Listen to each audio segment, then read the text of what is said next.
The definition provides strategy. So let's start with enjoyment. Okay. Most people think it's the same as pleasure, but that's wrong.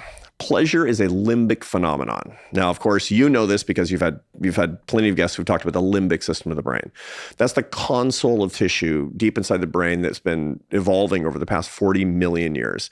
It takes signals from the brainstem and other parts, rudimentary structures in the brain. It takes those signals about what's going on the outside. In the limbic system, it translates them into information. All your emotions is information. There's no such thing as good and bad feelings. Bad feelings, good feelings. No, they're all good. They might be maladapted, but the point is positive and negative emotions keep you alive. You need, especially the negative emotions. I talk about negative emotions all the time because survival is critical.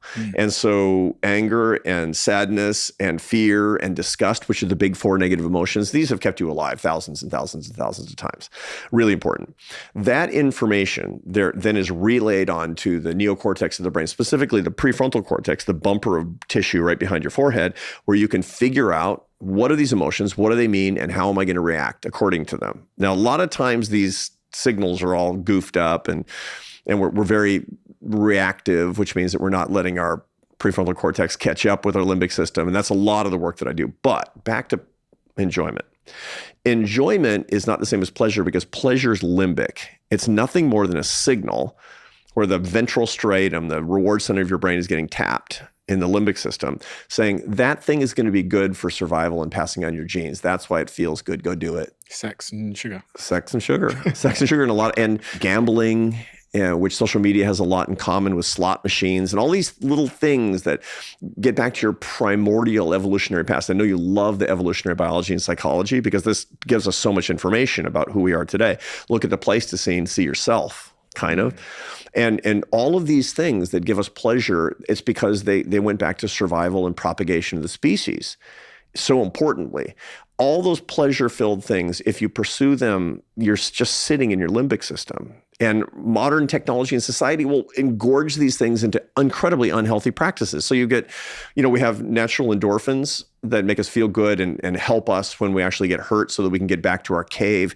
And of course, we've chemically altered them into fentanyl, which feels great until you die. Fentanyl is not a big thing in the UK, but it's a huge thing here. It's huge. I mean, we have 100,000 drug overdose deaths every year in the United States, mostly because of fentanyl. It's unbelievable. But that we have other versions of that. We can have stochastic experiences, things that happen occasionally and give us a reward when something happens, not predictably, but unpredictably. And so we make slot machines. And they give us all this tap into that brain chemistry, or we want to propagate the species. And so we turn it into pornography, which is unbelievably powerful and dangerous for the brain because it captures the brain and destroys relationships along the way. It's just fentanyl in its way. But all of these things are just pleasure.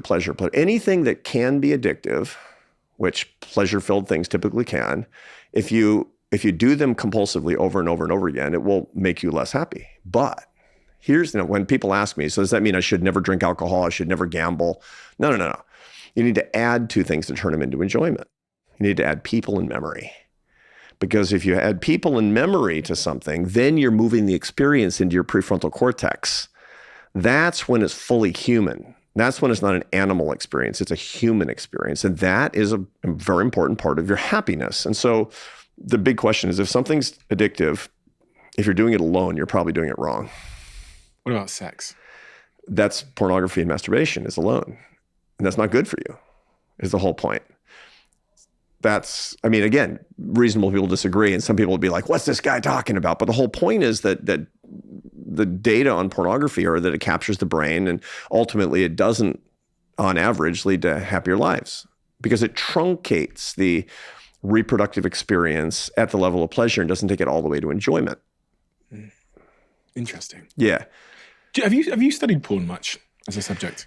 Sort of everybody in my field winds up there. It's not something that I focus that much on because, it's focusing on the research on pornography makes you look a little creepy at age 59. It's not a good look. It's like, so what do you study? It's like, yeah. Interesting. So people in memory turn pleasure into enjoyment.